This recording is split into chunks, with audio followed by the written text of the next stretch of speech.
সংস্কার তো একটা কন্টিনিউয়াস ইস্যু। আমরা সংস্কার চাই বলেই তো আমরা বলছি যে আমাদের দেশের সংবিধানে লিপিবদ্ধ করা হয়েছে যে তার প্রায় 1/3 বেশি অপরিবর্তনীয়, কখনো পরিবর্তন করা যাবে না। অর্থাৎ পরবর্তী পার্লামেন্টে যারা 3/4 যদি একমত হয় কিংবা সবাই যদি একমত হয় তাহলেও বদলাতে পারবে না।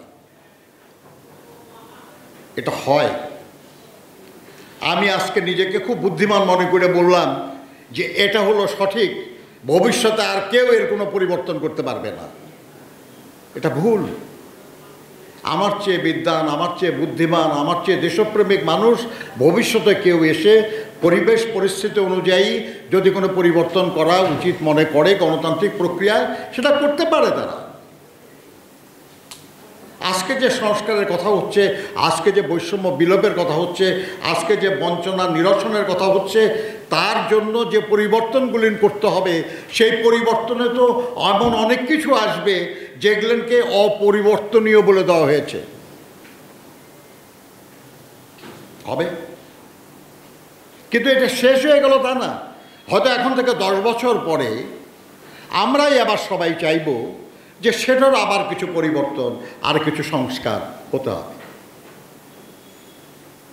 এই সংস্কার তো সংবিধানে সংস্কার দরকার, ব্যবস্থায় সংস্কারের দরকার, ভাবনায় সংস্কার দরকার, কর্তব্য সম্পাদনের যে প্রক্রিয়া সেখানে সংস্কারের দরকার, অনেক কিছুতে। এখানে একজন বলেছেন যে নির্বাচনী আইনে সংস্কার দরকার, নির্বাচন ব্যবস্থায় হয়তো সংস্কার দরকার।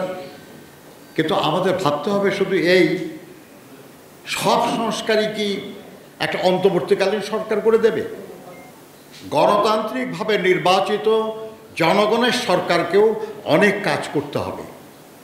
কিন্তু কি কাজ তারা করবেন এই প্রতিশ্রুতি তাদেরকে আগেই বলতে হবে, যাতে করে তার আলোকে জনগণ সিদ্ধান্ত নিতে পারে যে কাকে সেই পরিবর্তনের দায়িত্ব দেবেন।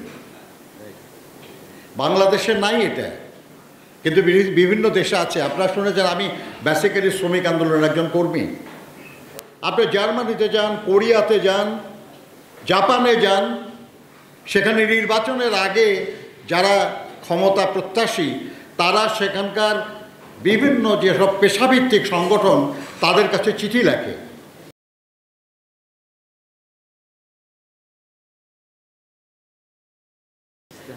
তারা বলে যে আমরা রাষ্ট্র পরিচালনার দায়িত্বে যেতে চাই, নির্বাচনে অংশ নিতে চাই, আমরা নির্বাচিত হলে এই করব, আপনারা আমাদেরকে সহযোগিতা করুন, সমর্থন করুন। বিভিন্ন সংগঠন তারা নিজেরা বসে আলোচনা করে সিদ্ধান্ত নেয় যে তারা কোন দলকে সমর্থন করবে, এবং তারা যাদেরকে সমর্থন করে মূলত তারাই জেতে।